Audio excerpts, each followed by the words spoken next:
Heat and trial method से जो है हम लोग ये दोनों केमिकल इक्वेशंस को बैलेंस करने वाले हैं। यहाँ पे ध्यान से देखिएगा कि ये रिएक्टेंट्स है और ये हमारा प्रोडक्ट्स है। हीट एंड ट्रायल मेथड का मतलब ये वही हुआ कि वैल्यू डालेंगे, बैलेंस हो गया तो ठीक है, अदरवाइज चेंज करेंगे और हम कोशिश करते हैं छोटा वैल्यू डालने का। तो यहाँ पे पोटेशियम जो है हमारे पास 3 है और इधर पोटेशियम सिर्फ 1 है, तो पहले इसी को बैलेंस करने का प्रयास करते हैं। तो इसके लिए जो है यहाँ पे हम 3 लगा देते हैं। 3 लगा दिए तो 3 पोटेशियम इधर, 3 पोटेशियम इधर हो गया। इसके बाद आगे बात करते हैं तो 1 फास्फोरस है, यहाँ पे भी 1 फास्फोरस है, फिलहाल कोई दिक्कत नहीं है।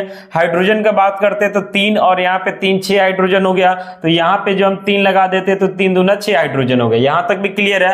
अब ऑक्सीजन को देख लेते हैं। तो ऑक्सीजन यहाँ पे 4 और यहाँ से 3 7, तो यहाँ पे भी 4 और 3 7, यानी समझिए कि ये केमिकल इक्वेशन जो है बैलेंस हो चुका है। फिलहाल यहाँ पे कुछ नहीं है, कुछ नहीं का मतलब 1 छुपा हुआ, ये नहीं भी डालते तो कोई दिक्कत नहीं है। कभी कभी क्वेश्चन में क्या करता है कि यहाँ ए डाल देता है, यहाँ बी डाल देता है, यहाँ पे सी डाल देता है और यहाँ पे डी डाल देता है, बोलता है कि इसका वैल्यू बताइए। तो उस सिचुएशन में ए का वैल्यू 1, बी का वैल्यू 3, सी का वैल्यू 1 और डी का वैल्यू हमारा क्या हो जाएगा, तो 3 हो जाएगा। अगले इक्वेशंस में आते हैं। तो यहाँ पे 1 पोटेशियम है और इधर 2 पोटेशियम है, पहले इसी को बैलेंस करते हैं। तो यहाँ पे 2 लगा देते हैं, तो 2 पोटेशियम इधर, 2 पोटेशियम इधर हो गया। बाकी यहाँ पे बोरॉन को देखते हैं तो 2 बोरॉन है, यहाँ पे 1 ही बोरॉन है, तो यहाँ पे भी 2 लगा देते हैं। अब थोड़ा चेक करते हैं ऑक्सीजन। तो ऑक्सीजन यहाँ पे हमारा 3 दिखाई दे रहा है, जबकि यहाँ पे ऑक्सीजन 2 दिखाई दे रहा, सॉरी 1 दिखाई दे रहा है, यानी कि अभी जो है ये गड़बड़ है। तो जब गड़बड़ है तो ये डाटा हमारा फिर से हट जाएगा।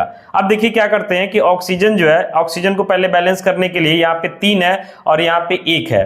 तो अगर हम यहाँ पे 3 ही लगा देते हैं तो हमारा ऑक्सीजन 3 हो गया। ऑक्सीजन कितना हो गया, 3 हो गया। तो यहाँ पे भी ऑक्सीजन 3 हो गया। पोटेशियम के बारे में बात करते तो 3 दूना 6, तो यहाँ पे 6 लगा देते तो पोटेशियम 6 हो जाता। बाकी बोरॉन हमारा 2 है, तो यहाँ पे भी 2 लगा देते तो बोरॉन हमारा कितना हो जाता, 2 हो जाता। अब दोनों तरफ ध्यान से देखिएगा तो ये जो है बैलेंस हो गया है।